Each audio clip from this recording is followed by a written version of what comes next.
So moving on to the World Heavyweight Championship picture, for some reason, just as another WWE makes not a lot of sense kind of thing.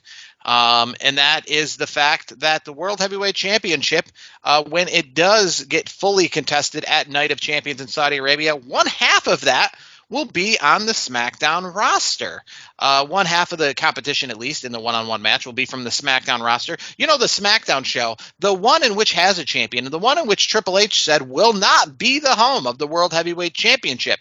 So we just have the draft. We just put people on Raw. We just put people on SmackDown. So what a better way to all of a sudden mucky the waters than put somebody from SmackDown in the World Heavyweight Championship match, a title, again, that won't be on SmackDown, so you'd have to imagine that that person who's on SmackDown would have to immediately go to Raw.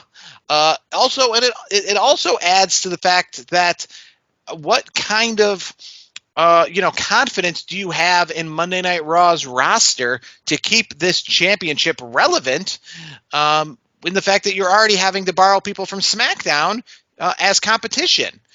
Seth Rollins wins his triple threat match and then wins the main event against Finn Balor to officially become the Raw representative at Night of Champions. And on SmackDown, we will see, I believe it's Austin Theory, it's Edge, and who is the there's six. There's a bunch of people. So the one triple threat match, it's AJ Styles, Edge, and Rey Mysterio. The second one is Austin Theory, Bobby Lashley, and Sheamus. Those are interesting because obviously Austin Theory and Bobby Lashley have been facing off in a lot of these other matches recently, as we mentioned on Backlash.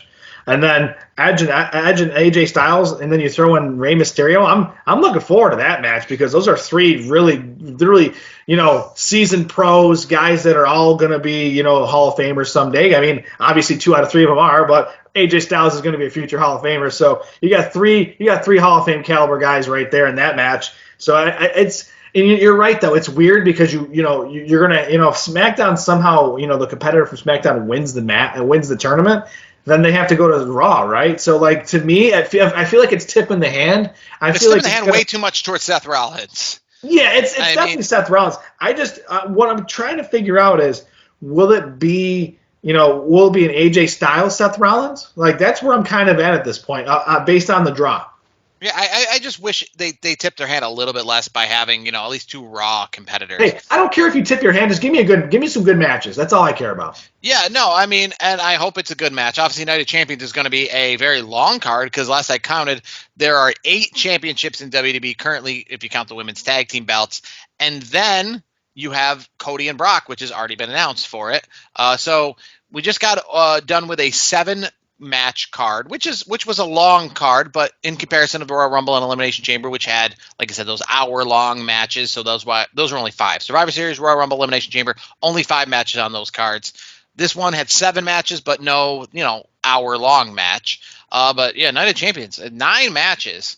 I imagine that's going to be a 4-hour show. That's not going to be like what we just saw, which was good. The nice 2-hour and 45-minute traditional pay-per-view starts at 8 Eastern, ends at 11 before 11. The good old days of pay-per-view length. I imagine it's going to be a 4-hour show in Saudi Arabia with this World Heavyweight title. But I still have to say that this is the consolation belt. This is Intercontinental Championship plus. That's what this is. I mean, Roman Reigns is the champion. I mean, and there's no other way around it. I mean, the fact I don't care, that he doesn't defend the belt or whatever it is, that Seth Rollins has faced him. He did not beat him. Cody Rhodes has faced him. He did not beat him. So whoever wins this championship is going to just be somebody that Roman Reigns has defeated before. So of all the times, Roman Reigns is in the most dominant championship reign of our lifetime. He's breaking all these records. He's, being the modern day Bruno Sammartino, the modern day Bob Backlund. He's, taking all these historic things that Hulk Hogan and The Rock never did. And he's like superseding them. So you can't, on one hand, have him be this champion that, WWE has never seen before in his length and his credibility, and then also add this championship and then say they're like on the same level. Like I said, that would be like saying, the 24/7 champion is on the same level as Hulk Hogan in 1990. Like, we also just invented this belt. It has no lineage, essentially. So Wouldn't it be cool though? Wouldn't it be cool if like Roman Reigns just kind of said, "Yeah, the hell with you guys. I'm going to jump into this match. I'm taking the title. I want all the belts." What about a swerve on that? The That'd be best cool. solution here to me, I guess, if you want credibility and they have all this, is just obviously have Roman Reigns defend the belts more. Or, this is just one of those this is like those interim belts. This is like when AEW is having those interim championships and we're just waiting on the real champion to get healthy.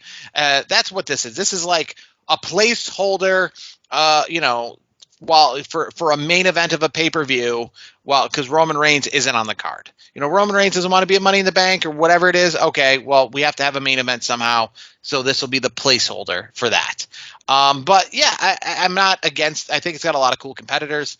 I personally, though, like if Austin Theory was to win it, I would, I think it'd be way cooler if for some reason he faced Roman Reigns. I think it'd be way cooler if any of these people faced Roman Reigns and defeated him. That would be obviously a much bigger moment.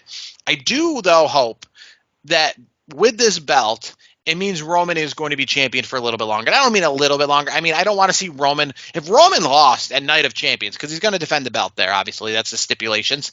If he loses at Night of Champions, I mean, that's a letdown. That's worse to me than Cody Rhodes or whatever losing to Roman Reigns. If you invent this new belt to essentially make up for Roman Reigns being this champion that'll never be beaten and never competes, and then you have him lose at Night of Champions, then what was the point of the new belt? Yeah. That would be ridiculous if you have two new champions on the same night and one champion is only there because Roman Reigns doesn't give up the belt, because whoever beats Roman is just going to be a regular workhorse, not leaving for the movies, not defending it every 6 months kind of person. So it would really be silly. So I hope this means, obviously, that Roman Reigns is only going to defend the belt every few months, is going to be champion for a longer period of time, because that essentially gives the dichotomy of the two belts. We've talked about this before. When you had like a Brock Lesnar as one of your champions when he was a part-time champion, and then you had AJ Styles as the champion of the other show, who was an everyday kind of champion, you have these two different kinds of champions. If we got two AJ Styles as champions, or two Shinsuke's as champions, or two Brock Lesnar's, it defeats the purpose of the two belts. And I think that's what WWE's trying to do here. They're having an everyday champion and they're having a special attraction champion. It's like the blue collar champ and the white collar guy, I guess. That's to see who they have Roman Reigns face at Night of Champions. I imagine we're going to find out this week on SmackDown who his competitor is. Because in all of this, because we're all focused on the World Heavyweight title here and all of these competitors, but what's next for Roman Reigns and his championship? Yeah, that's what I'm trying to figure out. Like, I mean, what do we do? Like, what can he do? Like, what are we going to do to keep him, keep the eyeballs on the product? Obviously, keep Roman in some intriguing storylines, some intriguing matches. I mean, the one thing for me, it's kind of easy is, I always revert to AJ Styles. AJ Styles is the kind of guy. I know he's in the World Heavyweight Championship tournament, but AJ Styles, to me, Edge, those guys, I would put them at the top of the list. You could even throw Sheamus in there because Sheamus has been on a roll recently. I feel like there's a few guys that could build a storyline with them.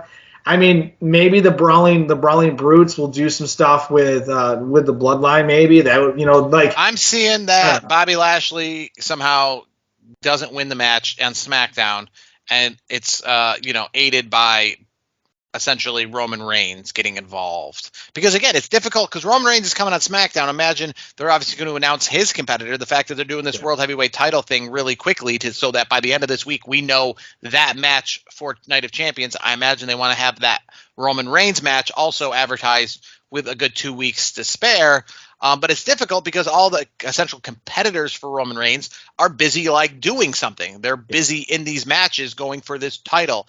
So it's hard for me to be like, is Austin Theory going to challenge? Is Bobby Lashley going to challenge? Because they currently have them involved in something on SmackDown. So how on SmackDown, are we going to have Bobby Lashley 100% focused for this World Heavyweight title, but also move Bobby Lashley closer to facing Roman Reigns at the same time?